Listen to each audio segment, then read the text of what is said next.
You're listening to a Comics XF podcast.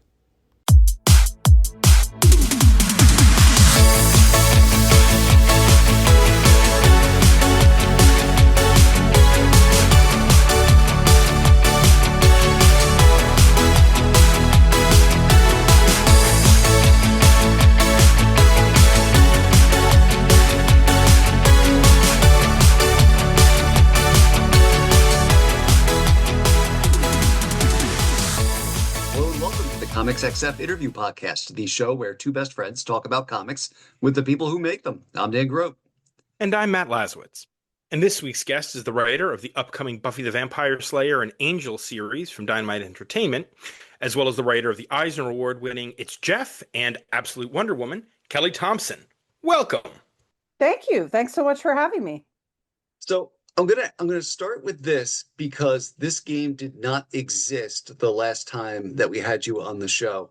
How often, if at all, have you played as Jeff in Marvel Rivals? So I don't play Rivals at all. Okay. It's solely a protecting my livelihood kind of a thing because I think I just am bad at. I have no willpower. So if you put me on a video game, like, forget it. Scripts aren't getting written. I got video games to play. So I just, honestly, I try to, like, I don't even try them. I'm sober almost 2 years on Marvel Snap, whatever you want to say, like, where I just thought, listen, I loved Marvel Snap. I really was playing it way too much. It was also, by the way, the thing that was making me like the angriest in the world. Like trying to remember a user's name because I don't ever want to play that guy again. Like, I was just very, very not zen at some points. So maybe it was good I stopped playing Marvel Slack, but that was one where I let it get in. I think because of Jeff and because it was on mobile, it made it easy to do it. And I had to even stop doing that because it's just, too much temptation and not enough willpower to go around in my house. It is taking all of my willpower to not be playing the new Lego Batman right now. I understand this. I play one video game every 2 years because they eat my life. Yeah, we as nerds, there's a lot of really cool stuff out there for us, and we have to kind of, Yeah. Pick your poison everywhere. We gotta make good choices, man. It does sort of go to just like the incredible, like, just the embarrassment of riches, right? Of like nerd stuff from games to media to comics to whatever. Like, as someone growing up in a different time who really loved all this stuff, it just wasn't available like this, which is, I don't know, whatever. My partner gets incredibly annoyed with me because I'm always saying everything that's a greatest strength always has a greatest weakness. And I do think there's like a dark side to there being too much great stuff. I like it from a diversity standpoint. I like that it makes it a much like wide open arms to everyone in a lot of ways. Like, you can really truly find almost anything, and there's like a whole group of people who love it too, and that's really cool. But I also do think like just so many shows and movies and books and games and all this stuff, it makes it hard for us to find like those common points where we want to talk about the same thing because everyone is into their super niche thing, and it leaves us less crossover to kind of share together. But I think it's a good reason that it's really important to like build community and have community, because then you're making sure to get it in that way, even if your nerd stuff has become too niche for your other nerd friend. These are good problems to have, is all I'm saying, I guess. There are absolutely benefits to the death of monoculture. I agree. Can it be a room with 5 different people and you all really want to talk about 5 different Netflix shows that neither of the rest of you is watching? Yes. We had that not so long ago with a friend of ours where we did a pretty good job of the overlap, but it was still frustrating, like a show that they'd watch. We were like, oh, no, we're dying to see that. And then the reverse would happen where they're like, oh, that's next on our list. And We're like, we should really like give each other homework assignments before we come together next time. My game group has been fighting. It's like, okay, me and two of the others were like, okay, you guys need to read the new Dresden Files novel, but they're like, but not until you start reading Dungeon Crawler Carl, because we are giant nerds and we read nerdy books. Well, you are here to talk about your new Buffy the Vampire Slayer series from Dynamite with art by Stephen Byrne, colors by Lee Lawfridge, and letters by Jeff Eckelberry. Matt, open a dusty book from Giles's library and read to us. Into every generation, a Slayer is born, and Buffy Summers may have broken the mold. The Buffy's powers were varied and great. It was the love and devotion she inspired that was perhaps her greatest power. And when she gave her life to save the world, the people who loved her couldn't live with that. This is that story. Where we are in time right now, we'd probably be remiss to not talk about Anthony Stewart Head, the actor who played Giles, who passed away just a few days ago as we record. Giles was my favorite Buffy character, or the one at least I kind of felt the most kinship to, since I was a guy who loved a big dusty book like anybody else. Yeah. Damn if he wasn't a good guy in real life.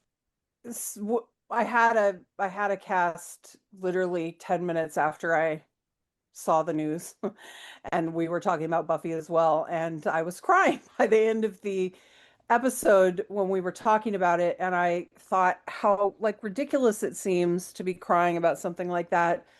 But also, of course I am. Like, I mean, I was lucky enough to have a really great dad who I was quite close to, but I don't know anyone that could love Buffy and not feel like he was a surrogate dad, no matter how great your dad was or wasn't, or no matter how present he was or wasn't. And some of that is just Anthony Stewart Head.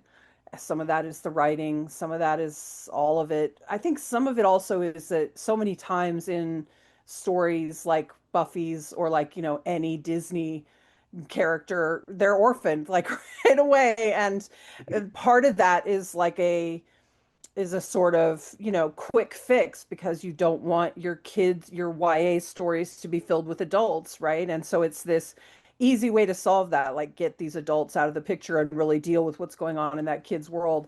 And I feel like Giles is a really fun tweak to that because he's an adult who's present from the beginning, who's guiding her, who's trying to, help shape that world. But he also knows all of her secrets that she's hiding from her mother and, everyone else. And I think that that's not always a dynamic we see, like a really great father figure who's also in on your secret, your secret superhero life. And so I think it gave him like a really special place, and I think Anthony Stewart had made the most of it. I mean, again, I'm getting choked up just thinking just thinking about how much he means to me. I mean, God, I have his voice on many of my ringtones I made for myself back when that was easy to do with your phone. I've still got them, and I mean, I don't think I'm going to change them, but also I don't want to cry every time I get a text message, so I'll have to think about it.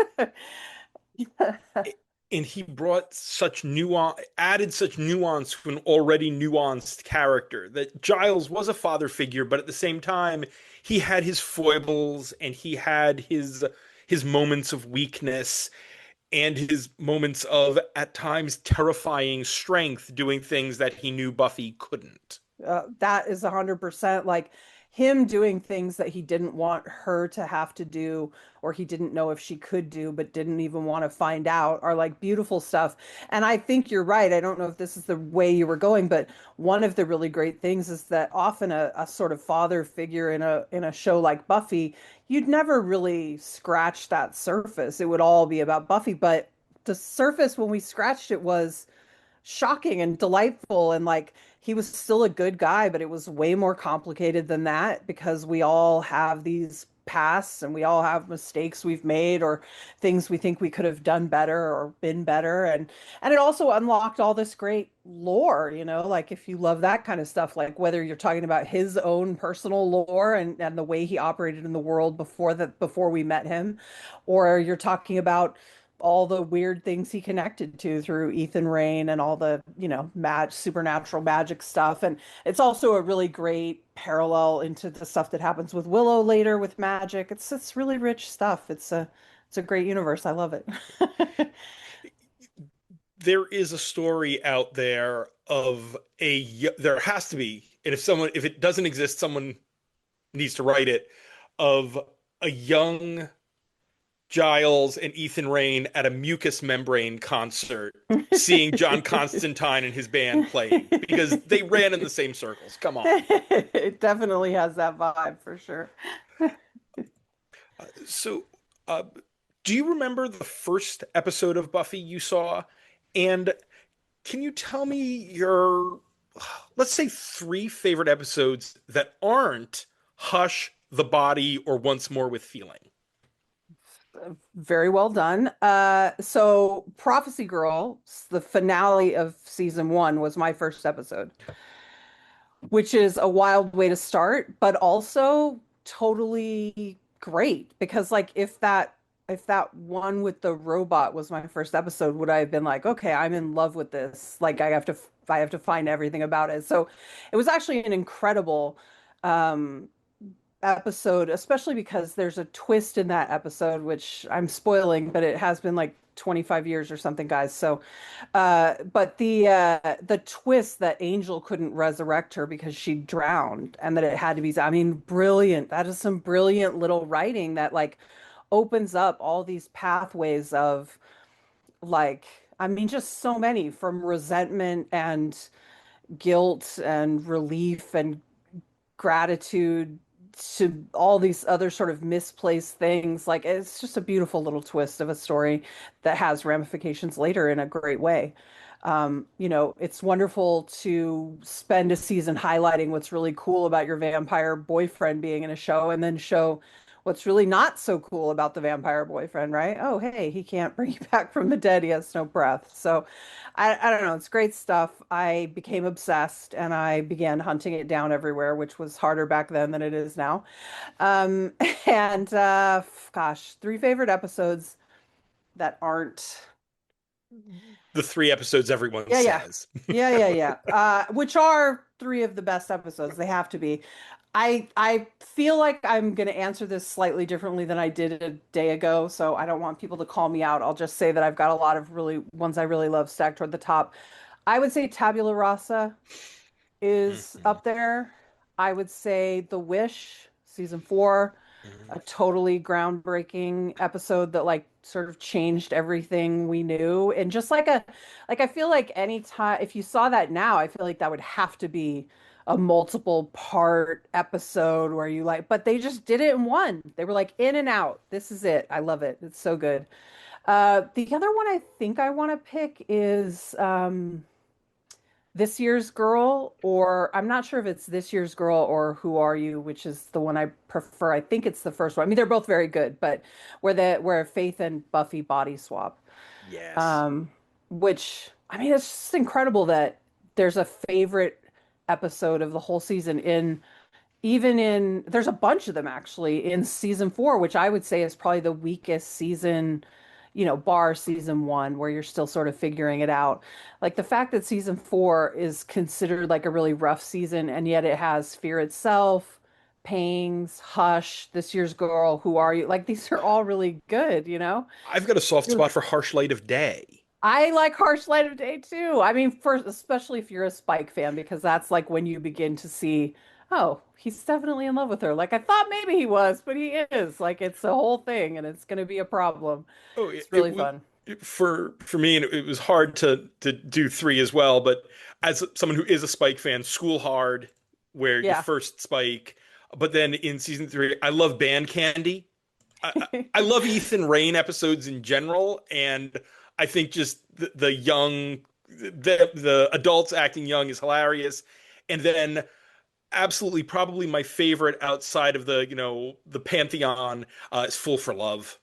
Probably my favorite of the flashback getting insight into the vampire characters episode, and especially the insight into who Spike was is just Yes. fascinating. And the gorgeous, the different set pieces that you have the Victorian stuff, you have the Boxer Rebellion, and you have the 70s. They pulled out all the stops for the I look of that episode. And that one to me is I would agree with you that it's probably by far, I would say, the best of the flashback episodes that deal with like the vampire history, because not only do they flesh Spike out in a great way, he's one of my favorite characters and they do a really good job with that, but they're not just dealing with him, it's all about the Slayers. And so it's such a big piece of the history of what we're all there for. And to see it through a vampire's eyes, it's done sort of very cruelly and he's very casual about it, but it's really hitting her really hard. It's sort of an underrated episode that nobody talks about. I do hear Band Candy a lot though, which is not really that surprising. People love Giles and he really that's even though you already know a little bit about him at that point and you know that he wasn't always buttoned up Mr. Do Everything Right librarian, it's still a bit of a shock and that's fun. And I I would hear say one of mine that people never talk about, and I think a lot of people really hate it, is Bad Eggs. But I love it. It's so alieny. I love a body snatchers kind of a thing. I'm into it. And it's I, like weird and gross, and those cowboy vampires are ridiculous. It's really fun. I like it. yeah, Bad Eggs. I think Bad Eggs is fun. I like a good fun episode of Buffy because there's Same. so many that are heavy and pretentious. Yeah. But you absolutely can get a Bad Eggs or Well, Tabula Rasa. I would say in season one, which is really rough because they're definitely figuring it out. Like there's a lot of missteps in there, but there are like weird shining stars. Like I would say The Witch and Puppet Show are both really funny, weird takes that have a strange look at like the sort of lore and how they want to do it. And even those have like bits where you're like, they clearly haven't figured out what all the rules are going to be yet, but it's really fun and it's fun to watch those characters bounce against each other. And it's amazing that, I mean, I think The Witch is like, is that episode 3 or 4 or something? It's really early. And so you can see that even though they have stuff to figure out, there's real magic there. Not literally. I mean, the witch episode. What a horrible pun, Kelly. I'm sorry. I just mean between the cast and like the writing, and you can see that they've got something, and they know they've got it, and it's sort of like you can feel them like grabbing a tiger by the tail, like they just want to. Okay, how do we harness this and really turn it into something? And they pull it off. They really do. The episode's not called Now You See Me. The Invisible Girl episode. I also Yeah. think I With like that Clea a lot. Duvall. Clea Yes. Duvall. Out of mind, out of sight. Thank you. Yes. Yes, yes. And I love I mean they never really went back to it, but the little bit at the end that teases, I mean you get a little bit of it that it's sort of a proto idea of the initiative that the government is Yeah. playing with the idea of using the supernatural just set up there Yeah. with as an X-Files fan, that was like, okay, we're getting a little bit of that. We can get a little bit of that vibe in here too. There are a few of those. I was just reading the other day, someone was talking about some episode has a reference to the initiative. Fuck, where was it? It wasn't that episode, but you're right that that's in there too. So it's really that I do think that's very fun when you can see all the seeds that they're planning for later and like the ones that came to fruition or not. It's pretty great. When it came to sort of tracking down those old episodes, like were you a tape episodes off the TV kind of person? Because I feel like Buffy was one of those last shows where, you didn't Yeah. have DVRs yet, you didn't have DVD box sets just yet. You had to watch day and date or record it or hope the show makes it to 100 episodes and then get Yeah. syndicated somewhere. Yeah, Um, yeah. I had all the tapes, or I was building the tapes. I think it was still going on at that time. And I was, for at least part of the time that I had the tapes, I was at college and I was sharing them with people. They would basically, Brett wanted that. And so I would bring, season 3 for Brett. And then I'd be like, oh, when you're done, so and so wants it, And so, yeah, we were just sharing it around, which again, super annoying. It's great to just instead turn on Hulu and be able to watch whatever episode you want and have it probably look better than a videotape. But that does go back to that community thing we were talking about, like where you end up talking about the show and like really experiencing it together, even if you're watching it apart. So it was nice in its way. I'll still take the streaming Hulu though, thanks. Mhm. I mean, I've still got the DVD collection. Don't get me wrong. I have my physical media, as we all should, as we're learning. But I'm just saying the ease of it is very nice. So, how did the opportunity to write Buffy come up? So Nate Cosby and I had worked together before. Several years ago, I'd done a Nancy Drew miniseries with him and Jen St. Ange, which had been very fun. And then more recently, I had done 3 issues of Powerpuff Girls for him to launch their new Powerpuff Girls. And that had honestly been so fun. I really love working with Nate, and that had been so fun. I wished that I could just keep doing it because it was, like writing Jeff, it was very light and it was a chance to sort of decompress a little bit. It was very fun, but my schedule was so packed, I couldn't figure out how to keep doing it. But he came to me and he said, so I really want you to write. I know you're really busy. I really want you to write this Buffy book. Dynamite's gotten the license. We're really excited. It's going to be a big launch. You should do the Buffy book. He's like, you could also have the Angel book if you want.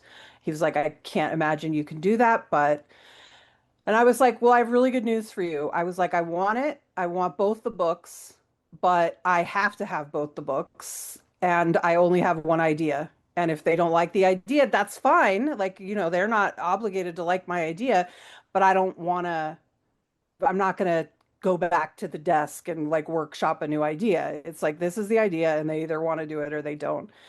So I was like, so I get that that's sort of risky or whatever. He was like, let's try it.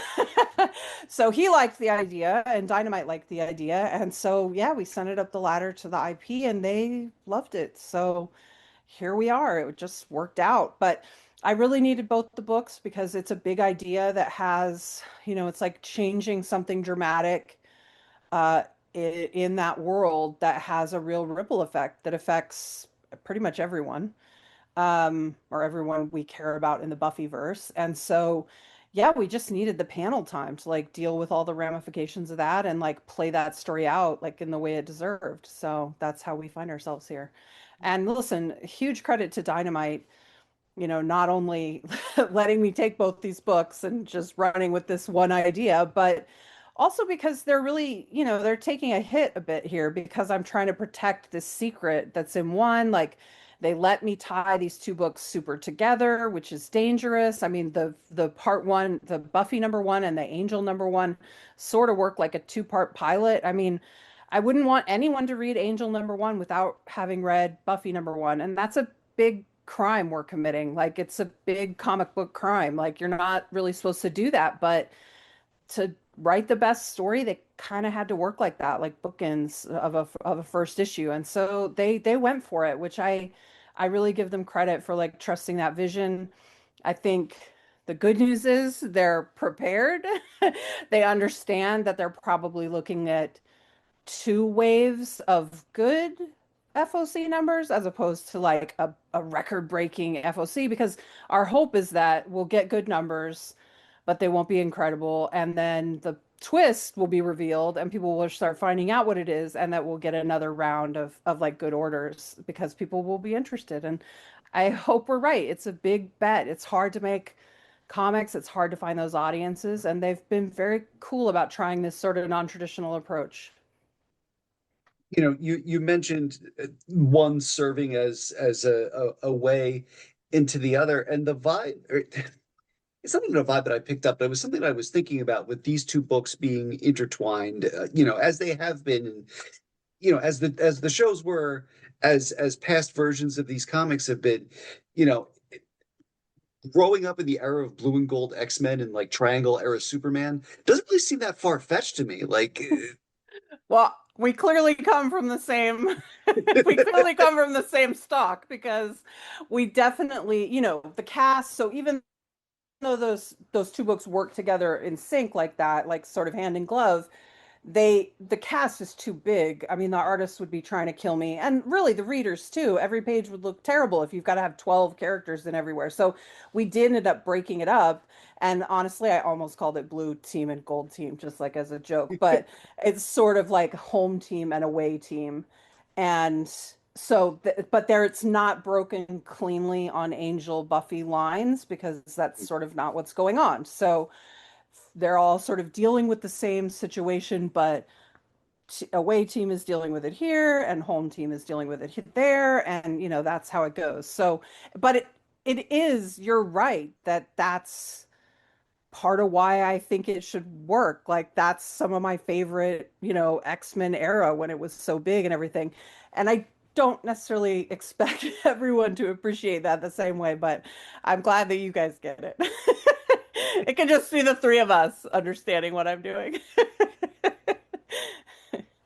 Since this seems to have come from your pitch and you were there from the beginning, were you involved in picking Stephen Byrne and uh, Julia Giacomino, Giacomo, Giacomino, I think. Giacomino as Uh, your artists? so yes, I'm always really involved, but I do think this is the hardest staffing ever because, you know, already a ton of people are off the table because a lot of people can't do or won't do or are not interested in doing likeness. And it's really important in the book. It just is. Like I know that some people don't care about it and I'm jealous of those people, but for me, if it doesn't look like the characters, then why is it Buffy? Like it's just a different vampire story a little bit. So I'm very like intense about that, and it probably sucks for everyone. It also means the field is just really limited right away because there are a ton of people that can't do it or don't want to. And if you guys don't know, a lot of people don't, the likeness stuff is so tricky because it's not just can you draw it and it looks like Buffy, because it's like we want it to look exactly like Buffy, but we don't want it to look like Sarah Michelle Gellar, which is an insane thing to say to an artist. I mean, we all know what you mean, but that's insane. And so it's really difficult. So we were incredibly lucky to find Stephen and Julia, who are both, especially Stephen, very into Buffy. And then on top of that, are just really great comic book artists. Like they not only can do the likenesses, but they're good storytellers. They're good with emotions. They're good at action. So we got incredibly lucky. And it was hard. I don't want to tell you how many people Nate sent me. Poor Nate, poor long-suffering Nate, to he'd be like, I think this looks good. And I'm like, I think you're crazy. Like, that's not gonna work. I'm like, this is incredible art. I love it. Not for a book called Buffy the Vampire Slayer when they can't draw likenesses. Like, so it was a lot of that. And I'm incredibly grateful that we found Stephen and Julia. We're very lucky. And I hope they're okay with being handcuffed to the book for eternity. No, just kidding. Anyway. He has been a comics property, almost since the show went off the air or a couple years after the show across a number of publishers. You mentioned you had your big idea. This is the thing you're going in with. Was there any, I guess, concern or looking through back catalog just to see what, the Dark Horse version did or the Boom version did, to avoid, I guess, like cross-pollination or anything like Right. that? Right. Well, I have read most of that stuff. I haven't read all of it for sure, and I haven't read all of it recently.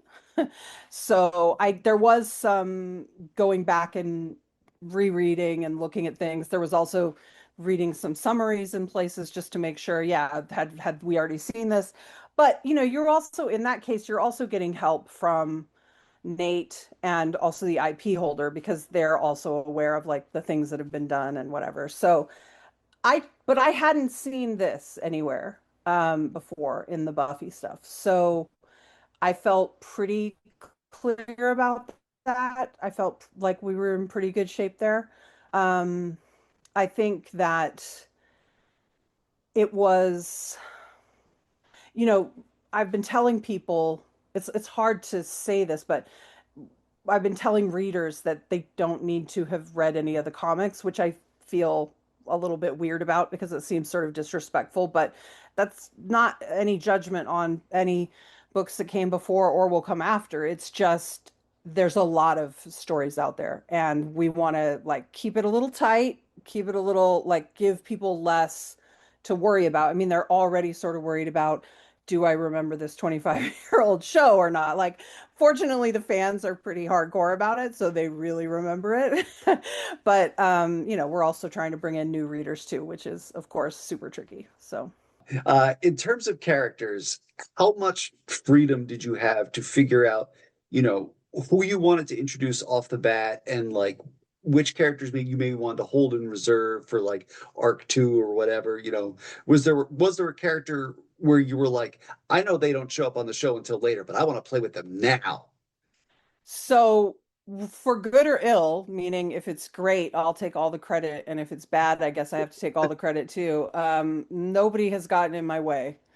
They just let me do it. But I will say that this is not a reboot. So this Mhm. isn't the kids, this isn't everyone starting fresh at 16. So there wasn't nearly as much an issue of, oh, I want to use someone who didn't appear till season five and whatever. It's not that kind of thing. So we didn't have an issue there, really. The only issue is there's too many fucking characters, excuse my language. So, and most of them are white girls. Also, excuse my language for the swear that I didn't say, but that was inside my head. Listen, I'm a white girl. I get it. But they're great, but we've got a lot of them on this on this little project. I wish we had a little bit more diversity. That would be my sole wish. And in a hilarious irony, I have jettisoned our primary diversity in Lorne and Gunn, depending on what kind of diversity you're interested in. They get real short shrift in this first, which is a shame because I like those two characters very much, but they're sort of manning things in LA while everyone is dealing with this stuff in Sunnydale. The good news is I've found some juicy stuff for them for arc two to make up for screwing them over in arc one. But I think they're great characters and I can't wait to get them on the page. I'm particularly fond of Lauren, even though I hate karaoke. So I don't know what that's about. He's just so nice. He's just so weird and fun and sparkly suits. And I don't know. It's fun to play with. That solicit text does place this, if the solicit text is fully accurate, in a very particular moment in Buffy history because it seems to directly reference season five finale, The Gift, with Buffy's death, which puts it in a place where you've got a character, a principal character who is sort of off the table, and you also have sort of the Angel Investigations crew at the, the beginning of it at its fullest, as Lauren is now there and Fred is there, and you have everyone. Is this the specific moment that you chose for a specific reason that would have you can answer without giving us story spoilers? Because So I'm I'm just gonna save you the rest of this question because I can hear you trying to form it correctly. The answer is I'm not going to answer the question, except to say I think you have perfectly illustrated why I'm not even sure why I'm getting this question all the time because there are a lot of hints there already. Like people really want me to say out loud, this is exactly this thing, which I am not going to do. But I mean, just as an example, beyond the one you just gave, is Dawn is in the sketches. So like that already is a very specific thing. Fred is in some of the sketches, although actually I don't know if Fred was in those other ones, but she is. So, there are hints out there if you're trying to piece this together. I guess my thing is stop trying to piece it together, you nerds. This won't you enjoy it more if you just discover it on your own organically? I mean, listen, I'm sure this is going to get spoiled a week before it comes out anyway, so it's exhausting to kind of try to keep it going, but I do want to protect it. I do want to protect it. I think it's a really fun idea, and I think for the people that do get to experience it organically, it will be really great. So I don't know. We'll see. We'll see how Well, angry I am online the week before it comes out, by the way. Make sure to bookmark my account that week. while the nerds are playing detective, going off the clues laid out, let's check in with the actual detective here. So again, the month after Buffy launches, Angel arrives with art by Julia Giacomino. Matt, walk the mean streets of LA for us. Once the terrifying vampire known as Angelus, the man fans know as Angel was cursed for his crimes with the return of his soul. His newfound humanity led him to the seemingly idyllic small town of Sunnydale and a star-crossed love affair with the Slayer, Buffy Summers. Once the tragedy had run its course, Angel set off for new adventures and his own show in Los Angeles as a detective specializing in supernatural cases and helping the helpless. Things don't always go according to plan, however, and sometimes you do have to go home again. But what if, in trying to set something right, chaos follows? This is that story. So, how attached were you to Angel as a TV series? Did you follow that immediately from Jump, since it was the Buffy spinoff and you were into Buffy, or was there some, oh, I don't know about this, because especially because first seasons can be rough. No, I was totally into it. Supernatural Detective in Los Angeles, totally into that concept. Happy to see it expounded by characters I'm already interested in. I am a big Cordelia fan on top of everything else, so her being there in the mix from the beginning was a genius move on their part, I think.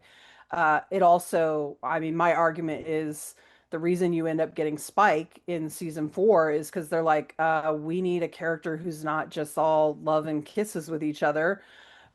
I'm very interested in the concept. I watched every episode of the show. I loved the show, but I would be lying if I said I have the same attachment to it that I have to Buffy.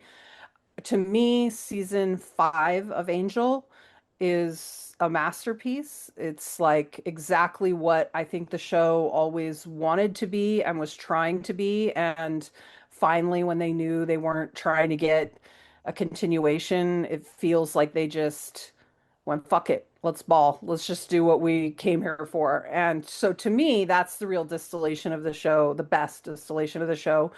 Although there are tons of variations of it that I love.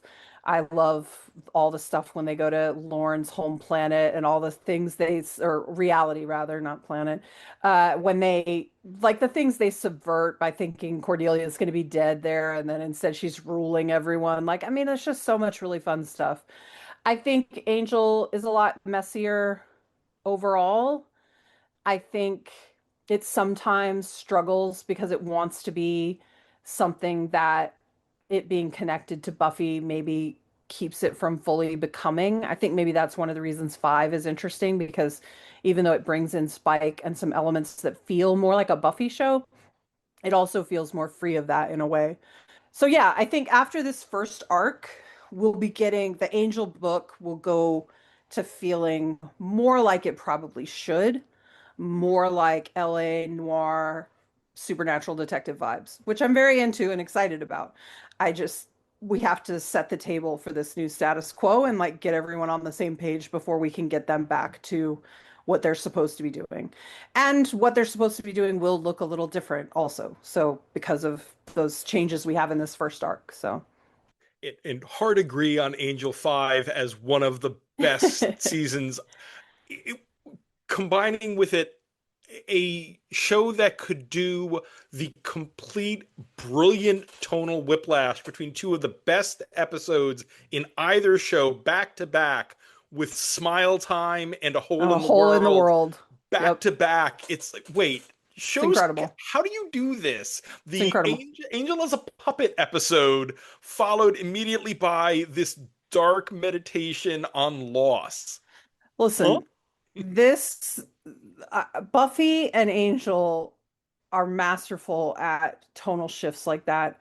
Let's talk about season 7 of Buffy when in the same episode they allow her to have an emotional, like heartfelt, hey, maybe we're still in love conversation between Buffy and Angel. And within that same episode, she's basically in bed with Spike. I mean, maybe not sleeping with him, it's unclear, it's specifically unclear, I think, but emotionally, he's her person. And within half an hour, she moves from one to the other, and it feels completely organic and not shitty. And just like people who are trying to like be honest with their feelings and be like, hey, we're maybe going to be dead in 12 hours. So let's just cut through the crap. Like, I have feelings for you. I still have feelings for him. I don't know. We don't know.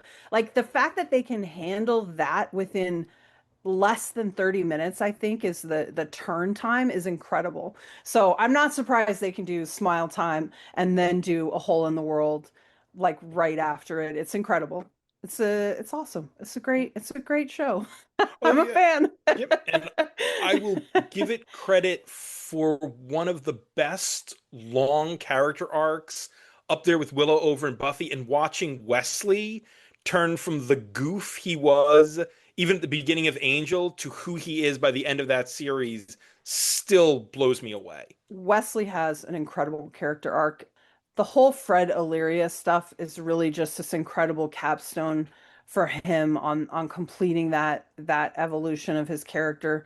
It's so great. I have a little bit of complaints because probably season 3 and 4 are the most frustrating for me of Angel. Not because I don't like them, but just because they are very messy and some things happen that I don't like to some characters that are sort of tropey and feel like maybe they weren't done in the best way that they should have been done. And a lot of Wesley's going dark and redemption arc is all tied up in all of that. But I do think for the character arc itself, it's really incredible. Yeah, season 4 of Angel, more. I'm better with season 3, but season 4 of Angel really runs all over the place. It's yeah, Yeah, it's pretty rough.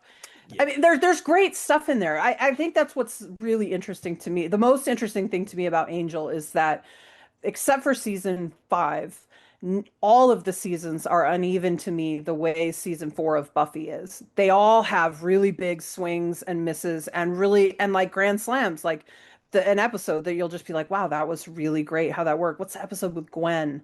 That one's really great Yeah. where they introduce Gwen. I forget the name of it, but so they're always out there trying and pulling, and sometimes they're nailing it, but they're also got these big misses. But I don't know, I sort of love that like scrappiness of like, we're not giving up on it. Yes, this is an insane plot line we've got ourselves into, but we're getting through it. And on the other side, we're gonna have real stakes and like people are gonna die and things are gonna change. And they weren't afraid of that kind of stuff. They sometimes cheated a little bit, but I like how the cheating works better in season 5, I guess I would say, where you really lose people. But like the stuff with Gunn when he goes into that hell dimension because he's having all this guilt about what happened to Fred, and he is partially to blame for it, and he just sort of can't live with that, and so he basically puts himself into a torture scenario.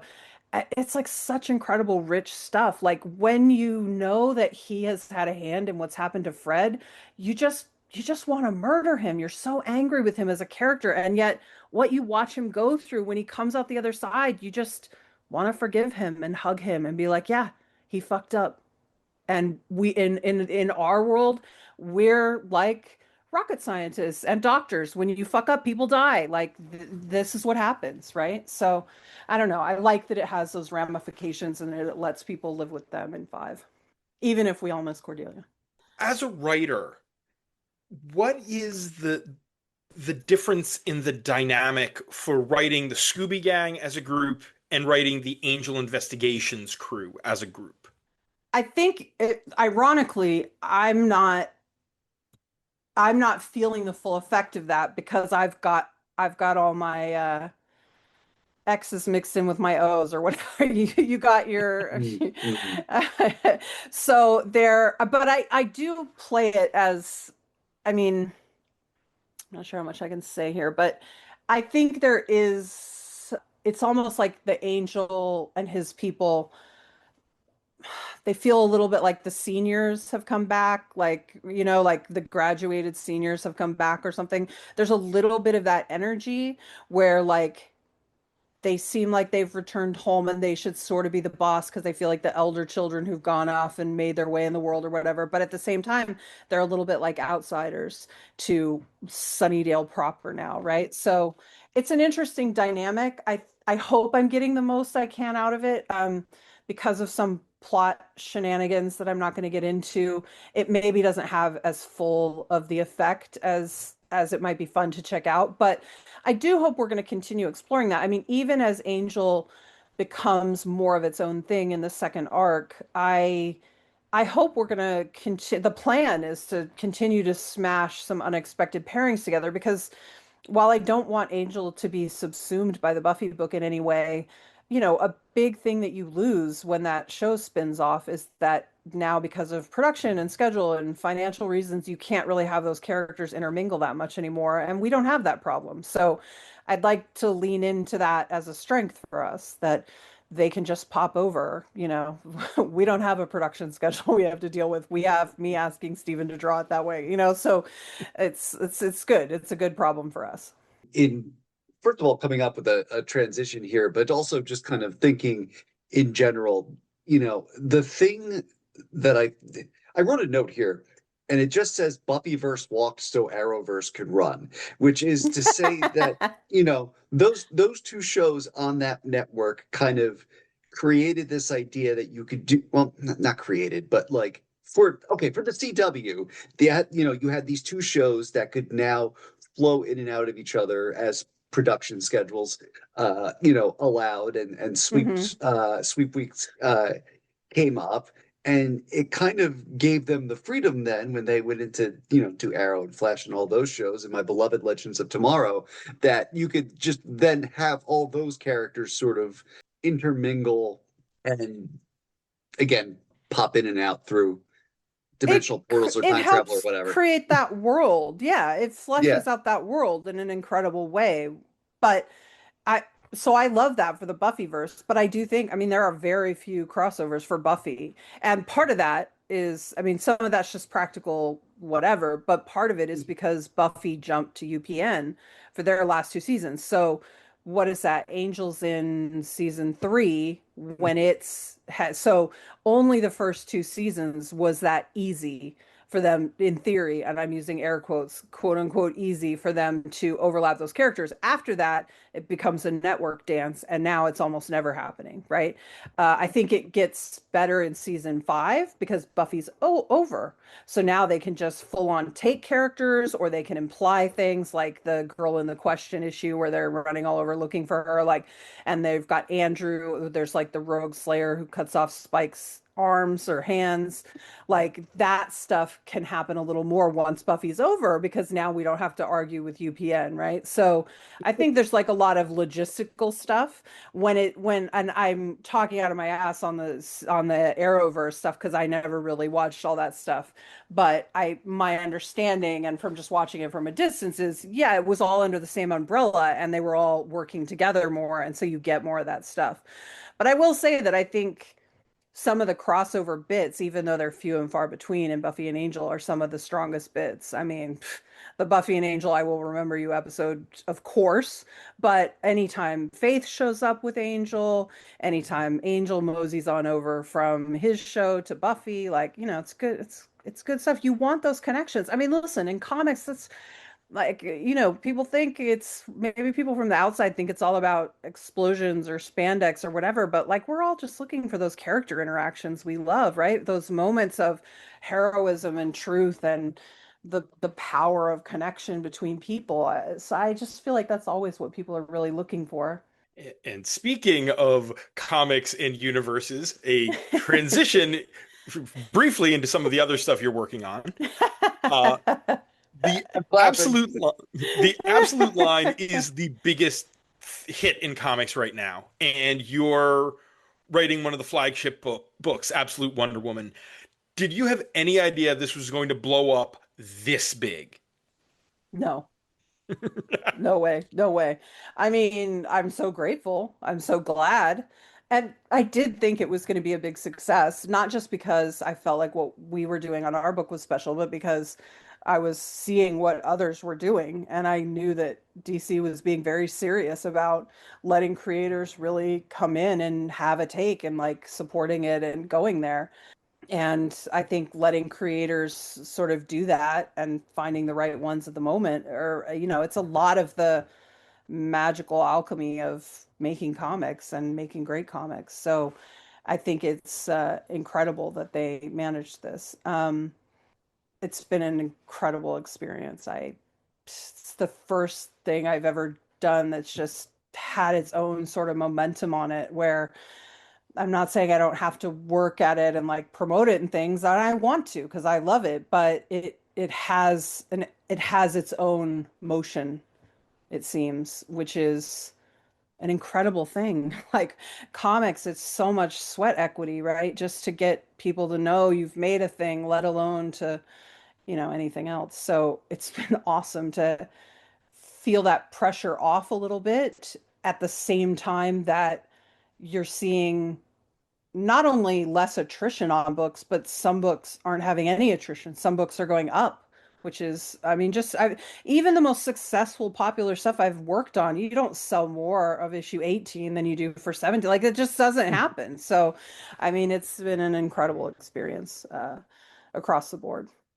And it's been really awesome to hear fans talking about it's their first Wonder Woman, it's their first Batman, it's their first whatever, it's their first time in a comic book stores talking about new readers coming and looking for stuff. It's really exciting. Like I'm not good as much as I want and value community. I Because I'm so reclusive and weird, I don't actually feel like I contribute that much. So it's nice to be like, hey, I helped put some people in the comic store. Yay! I hope it helps their lives and not just drains their bank account. And I'll tell you, at the end of every episode of this show, we'll ask our guest, about what comics they're excited about right now. And I would say Absolute Wonder Woman of the Absolute books probably comes up the most. It's like you and Martian Manhunter. Uh, Awesome. yeah. It's awesome. It's awesome. I was um I was pretty excited about the Eisner stuff. I was excited for all of us. I was excited to see the Absolute stuff all over that. But like getting 5 nominations for Absolute Wonder Woman, like the same as Batman and one less than Martian Manhunter, it felt amazing. I feel like Wonder Woman, it felt amazing for all the selfish reasons that as a creator, like, all the, hey, I hope my stuff is great and I hope I get paid attention to. But just for Wonder Woman, I was happy. Like, I feel like she gets such a hard time. I feel like it's so hard for her to get like either taken seriously or she gets taken too seriously. And so to see us at the table really, really bringing her name some shine, I don't know, man, it feels good. It feels good to get to do it. Hayden Sherman, your artist on Absolute Wonder Woman is incredible, and especially when Absolute Wonder Woman and Batman Dark Patterns were coming out simultaneously, it was incredible watching them cook on 2 books a month. How has it been building that working relationship over the last 2 years? It's incredible. Hayden is just a generational talent. It's one of those things where you're like, I know our relationship is really good, but how do I make sure I'm this person's favorite writer so they'll come back to me? Like, should I write stories that don't make any sense, that are just filled with things they want to draw because it might be worth it? Like, I hope Hayden will have their pick of anything they want to do ever, probably for eternity. They're that talented, they're that prolific, they're that great to work with. They're just a perfect collaborator to have. And so I will just be lucky if they want to stay on this for as long as we can do it. And I think they will. They're very happy to. But I hope they'll want to work with me again because they probably won't have to at all. But I hope we'll find something to cook on again someday because it's been incredible. I mean, listen, getting cool pages from cool artists in your email box is like Christmas. It never gets old. It's always awesome. Hayden, I don't know, man. They've just raised the bar in such an incredible way. It's honestly a little dangerous how they've raised the bar. Like sometimes I expect too much of a page now, where I'm like, why can't they get the whole scope of the universe in a double page spread? Why Hayden could do that, I'm sure. It's made it a bit unreasonable, but they're just incredible. What is your philosophy on introducing characters from throughout the mythos into this new world? How are you balancing the characters you've already introduced slash created with the new ones you want to write and bring in? I mean, not that well. I think this is a place I'm a little weak. And it's hard with absolute because I think absolute really, I mean, it's almost like a siren on the rocks, right? Trying to draw you into the rocks and kill you with, hey, what about these characters over here? And you're like, oh, I am interested in you. You're so shiny and new, and that'll be exciting, and we'll get a new design and we'll whatever. But like, especially because we went into the maze arc when we did, uh, it really ended up shortcutting a little bit on my some of my supporting characters. And so I feel like at least three of my four are pretty underdeveloped for where I'd like them to be at, issue 20 that we're at now. So I feel like we've got a little bit of work to do, quite honestly, before I can just start rolling things out as big as Scott is doing over there. I mean, there is this feeling where you want to keep up with Scott and Nick, but I do think there's a point at which you have to go, listen, Absolute demands a certain amount of the kind of stuff Scott and Nick are doing and that everyone's doing. I think we're all doing it. But I think it is important for me to remember, as the person steering the Absolute Wonder Woman ship, that I'm not, we're a different book. We're not doing the same exact things. And I need to be respectful of that, even if sometimes Scott racing ahead and getting to play with more toys seems really fun. It does seem fun.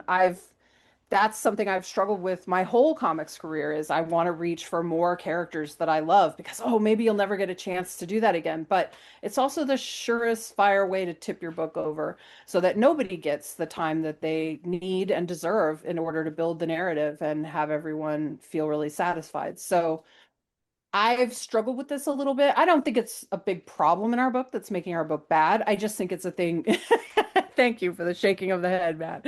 Um, I just think it's something to be on the lookout for. We've got some very big stuff coming though, so I feel like everything I've said now is going to sound stupid because they're like it's like some crazy villains debuting and some big stuff happening for Barbara. But I think what you're going to be seeing is an even better job of setting up things long term. Like, we're going to lay down a hint here, we're going to say a word there. These are all things that we're telegraphing for later, but we're going to be a little slower in like bringing that tease all the way into the book because I want to make sure we're giving all these things we've already presented enough room to breathe. So we'll see. And you did what was important to me as a longtime Wonder Woman fan and reintroduced my favorite weird random Wonder Woman supporting character, Ferdinand the Gentle Minotaur. So Oh, I was happy from there. I love Ferdinand. I'm a big Ferdinand fan. I remember someone was giving me shit on Twitter about naming him Ferdinand. They're like, ugh, that's a very Kelly Thompson kind of a name. And I was like, well, how about it's a Greg Rucka That's a, kind of a name, yeah, take lady? that with Like, Greg Rucka. I was like, I mean, I did it respectfully, but my internal was Right. very bitchy. Um, yeah, I'm a big fan of Ferdinand. Again, but that's another character. Like, we barely get to see him. So, like, I'm looking for ways in which we can, part of the problem is that I think as we established in whatever issue it is where Diana beats Zatanna. 18. So in issue 18, when they fight, it ends with Diana beating her and being like, listen, you're a really powerful witch. Like, maybe this would go different for you, but I make friends everywhere I go. And she's sitting there and she's got a fucking living water trident and a sentient water trident and a giant minotaur or Kithatar and a siren and a peg and a dead Pegasus all ready to like, burn this witch up if she doesn't stop causing a ruckus in the house. And I just think that's Diana's whole, I mean, if anything sums up what Diana's trying to do and what she's sort of organically doing is she's building, I mean, Zatanna jokingly called it a menagerie, but yeah, she's building like a huge menagerie of allies. And she's doing that both because that's just natural to her and maybe something that she doesn't even mean to be doing in a way with the Aphrodite twist that we've revealed.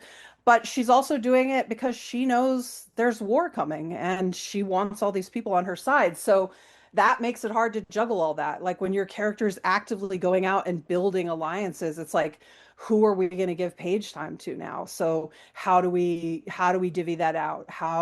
What works for the narrative and what's going to really disappoint fans who are like, why does Etta Candy have 5 fucking lines of dialogue, So it's all a work in progress. We'll see. We'll see where we land. That The that good, the great news is it's the first time in my life that I've had something so wildly popular and incredible that you can really develop B and C stories in a completely organic, beautiful way that I think readers are very excited about, and they've almost forgotten that this is how it's supposed to work, or how it used to work, rather. Maybe it's not Mhm. supposed to, but it used to work this way. And we're a lot of us older folks, I guess, are used to reading this way. And so when you just shift to a trade format where every new trade, it feels like a whole new world for whoever it is, Captain America, Captain Marvel, whatever, uh, absolute Martian Manhunter. Like instead of building upon a thing, you're just restarting it all the time. And I think there's a natural shallowness to that. That's no one's fault. It's just you can't build those kind of layers. It's like a stew that cooks all day versus a stew that you try to throw together in an hour, right? And so one is just naturally going to have more rewards and more layers to it. So you wrapped up not too long ago a run on Birds of Prey. And not to take anything away from Tape Romble's excellent current Batgirl series, but if given the shot and having the time, could you see going back and doing a Big Barda Small Bat miniseries? I Because that would, dynamic, that I was the would, best. I would love to do that. I would love to do that. I think the question is will someone let me do that? Is the first question. The second question is, what's the scenario in which like it really works, right? Because part of what's really fun about them is they're sort of opposites in a lot of ways, in their power sets, in the kind of things they do, in the kind of way they want to approach problems. It was one of the super fun things about discovering that dynamic as I was writing was that they are total opposites on the surface, but if you start scratching the surface, you find women who were made to be weapons, who did anything to free themselves from that prison, and who are really motivated by, I would say in Barda's case, it's more love, and in Cass's case, I'd say it's more justice and like honor and things more like that. And it made them very powerful to find these sort of clashing fronts with these actually really the same deepness inside of them. It was incredibly fun to play with. And they're two of my favorite characters. So when Ben Abernathy was my editor that I pitched the book to, and he gave me a very free hand with all of it. He was very kind, he was very helpful, but he really didn't put a lot of restrictions on me. He didn't stop me, even though I was like, okay, the cast is really weird. I don't know what you're gonna say, but like this is what I want to do. And he was like, it is weird, but okay. And so we were just doing it. But when he'd read the first issue and he gave me notes, he was like, I didn't know your Barda was gonna sound like this. He was like, I didn't want to tell you, but I've never been that big a Barda fan or something like that. He's like, but I really like this take on her. I was like, oh, I'm really horribly relieved because if you hated it, I don't know how I was going to fix it. And he was like, and the stuff with Barda and Cass, he's like, did you know it was going to be like that? And I was like, no, this is why it's so exciting to put together some different pairings instead of all the same ones we see all the time. Like, there's nothing wrong with Steph. I know people love Steph for Cass, but isn't it fun to see her smash with someone else and get like a completely different vibe? Like, so I'm always looking for that stuff. I mean, that happened to me back at Marvel on Jessica Jones. I wanted to put Elsa Bloodstone in my first Jessica Jones series, and Alana, who I love, who was my editor, she was like, "Why?"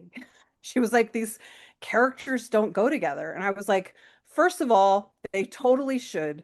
They're hot bitches with bad language who do supernatural things, but don't do like Captain Marvel does, right? Like they're more like underground and weird and have less of a spandexy type of costume. They've got a lot of crossover.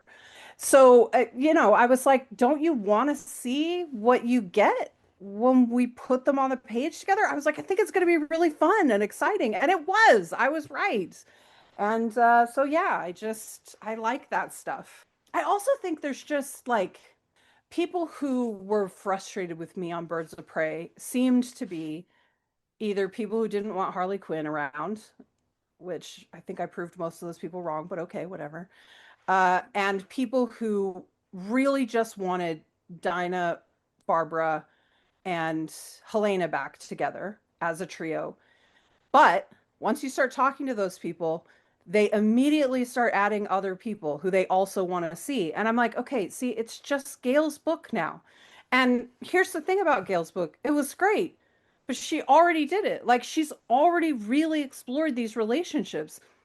I don't want to come here and just retell things that Gail has already done perfectly well. Like, why would I want to do that? There has to be a different idea. And for me, the different idea was mostly in mixing up the cast and like finding what really worked together and what didn't. And I think for me, it all worked. I really liked all of it. I liked all the characters we used, but I did become very frustrated. Like, I saw people online talking about Vixen.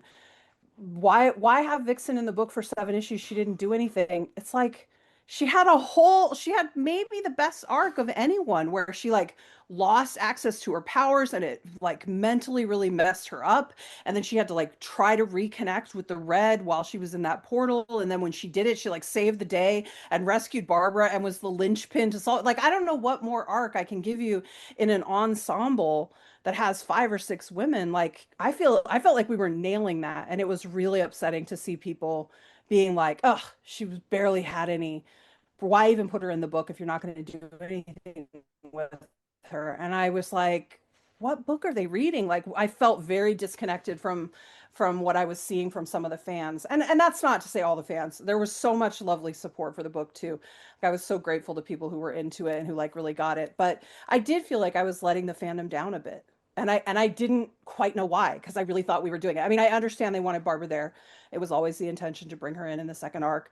But I knew that everyone would be mad about that, but I don't know. I just feel in the end, I loved the book, but I really was left with the feeling that I like let the fans down, which never feels good. That's never what you want to do. Just like with Buffy. Like, I'll be really sad if fans, I like, if new people who don't know Buffy don't get it or like it, fair enough, right? Like, I maybe I didn't do a good enough job of drawing you guys in. Maybe you've seen enough vampire stories and you're just not into it. Whatever. But if like real fans who are super into it like I am don't like it's honestly going to be pretty hard for me because I really feel like it's a love letter to everything I love about it. So we'll see. Dun dun dun. Go. Well, ending on a cliffhanger. Almost. Yeah. We're there. Um, last thing we'll bring up, Marvel put out in print last week, it's Jeff, brand new week #1, which introduces a new friend for Jeff, Ken the Septopus. I think it's Uh, Heptopus, but there is Septopus. Okay. ironically, there's some debate about this, or like it's being called both things, which is a lot like when we first got Jeff and everyone was calling him a baby. And we are like, well, that's not really a thing. But we did say it one time and it like, man, it stuck. It's funny how that happens. Where like a thing you get a little wrong one time, it just follows you forever. So anyway, I think Septopus is actually also correct. Heptopus and Septopus are both correct for a 7-armed octopus, but it's a little weird. Anyway. The question was going to be how long do you think before we start seeing Ken plushies on Etsy. Well, I hope they'll go faster than with with Jeff, because man, I feel like Marvel was super slow on the trigger for that. And man, they lost a lot of money while people were desperate for Jeff toys and couldn't get them. But I will say they're really everywhere now. I mean, it's really happening. I've got two plushes in my office. I've got innumerable. I just had to buy like a curio cabinet thing to put Jeff figures in because it's excessive enough that it's become a thing. So, like, it's pretty fun. I think Jeff is super fun. I think it's stupid of me to create another original character who's even smaller than Jeff because that can be a thing where like an action figure in order to get money for it he has to be 3 inches in height or whatever, so I made a tiny character and now I've made a tinier character, so I'm just not good with money. I've never been good with money, let's be honest. Some of us have our crosses to bear. So as we enter the wind down, uh, do you have a local or favorite comic book shop you want to get a shout out in for? Well, I live in Portland, Oregon, so we have a lot of really great ones. I think Books with Pictures is incredible. Cosmic Monkey is great. Things from Another World, although both of them is closing. I don't know. I think all of them are Um, closing, yeah. yeah, yeah, but it was cool. Let's see. I'm blanking out. Excalibur's good. There's also the one downtown that's incredible that used to be by the arcade, but I think they moved now to the Lowe's Center or something. What's their name? I forget. Yeah, a lot of great stuff in Portland. Now, on to the question that Dan referenced before. What is a book by another creator that you're really digging right now? Well, I was just I was just tweeting the other day. This is a little incestuous, I suppose, since it's in the DC family, but the new Batman book, I mean, it's incredible. There was a page, a silent page the other day that was by Jorge Jimenez that was the cat and bat seeing each other across the rooftop. And I was just like, it just made me want to write a million comics. It was so brilliant and great. I'm also really loving Matt Rosenberg's stuff that he's doing. If Destruction Be Our Lot is the new one right now, very good. I think everything Tiny Onion is doing is pretty good. I think I'm reading everything. I'm very behind on Department of Truth, but other than that, I'm reading pretty much all of James' stuff. It's always all good. It's irritating how consistently good he is across any genre he wants, although he's pretty deep in horror these days. I don't know how he does it. That much horror, I would have to escape to Jeff for sure. As we're wrapping up here, is there anything else that you need to plug, whether, other work or anything like that that we didn't touch on the last little bit? Well, I would just say since we were talking about Ken, the new Jeff the Land Shark miniseries Superstar starts up, and I think it's the first week of July. Ken will be appearing there as well. It's like a crazy mojo thing, and some of the characters in it are like weird mashups that Mojo has made of the X-Men and some other characters, but mostly X-Men. It's been very fun. It allowed me to create something called Kawaii Wolvie, which is the greatest fucking thing. I would like someone to write me $1 million check for him. And he's like, "You got it, bub." I mean, it's amazing. See, Matt loves it. It was really fun. All of it's really fun. We also created something that I couldn't find a way to get into the series other than for this one panel joke. But tell me this isn't the greatest mashup idea of a character, Wolverine. How do we not have Wolverine? A Wolverine that's a teen who's a pain in the ass. I love the name. It's so good, Wolverine. I'm gonna tattoo Wolverine on my body. It's too good. Oh, I should put Kawaii Wolvie on there though. Yeah, that would be good. He's adorable. He's like a little square, sort of. I mean, it's adorable. Tokita Koro did the art and they just nailed it on the design stuff. They just went crazy. Although I haven't even talked about Rambit. Rambit seems to be the Runaway, which is a Rogue Gambit mashup Mm. that's everything he touches explodes. So, just like the worst combination of powers you could have in traditional rogue style. But he's very like sort of emo. and Toki put him in a he wears a parka all the time for no reason except for being emo, I guess. I don't know. We love it. We're having a great time. So anyway, that starts up in June, and then the first issue of Buffy is June 22nd. Angel follows in August. I think it's the 19th. And remember, you want both those issues because Buffy #1 is going to deliver all the like reveals, the oh my God reveals, but then Angel #1 is all the emotional ramifications of those reveals. So you're going to want them both. Trust me. Order from your local comic shop, friends. Look, Kelly, this has been a fantastic time. Final question as we release you back into the world. How should people follow you online and keep up with Buffy, Angel, and Jeff and everything else that you have going on? I haven't been on social media much these days. It's all such a nightmare, but I am on Blue Sky just under Kelly Thompson. And the best place to keep in touch with everything I've got going on is my Substack, which is 1979 semifinalist.substack.com. And that's just a newsletter. It's like a couple times a month, includes promo codes to the web store. It's very basic, keep it in touch kind of stuff. All right, Kelly, thank you so much for coming on the show. Thanks so much for having me, guys. Had a great time. That's it for this week's show. As a reminder, you can find the Comics XF interview podcast at Comics XF, along with our sister podcasts, Battle of the Atom and Bat Chat with Matt and Will. You can listen to the Comics XF interview podcast on Apple Podcasts, YouTube, SoundCloud, Amazon Music, Audible, and at comicsxf.com, where new episodes move Tuesday mornings. You can support Comics XF at patreon.com/comicsxf, where a $1 donation gets you a shout out at the end of every episode of the Comics XF interview podcast. A $2 donation gets you early access to this podcast and a shout out at the end of every episode. A $3 donation gets you access to our monthly bonus podcast, Our Son Pete, a deep dive into the comic appearances of British mutant super spy Pete Wisdom. A $5 donation gets you access to Our Son Pete and a Pete Wisdom Hot Claw sticker designed by Kevin Newbern, or an update to the Xavier Files Mutant Master Rankings at Comics XF. A $25 donation lets you request a primer, one of our custom reading guides for a series, character, or creator, and a $50 donation lets you advertise on the show. You can also go to patreon.com/comicsxf to order copies of the Comics XF zine, featuring some of the best articles from the history of the site. Digital copies are $10, physical copies are $15, and supplies are limited.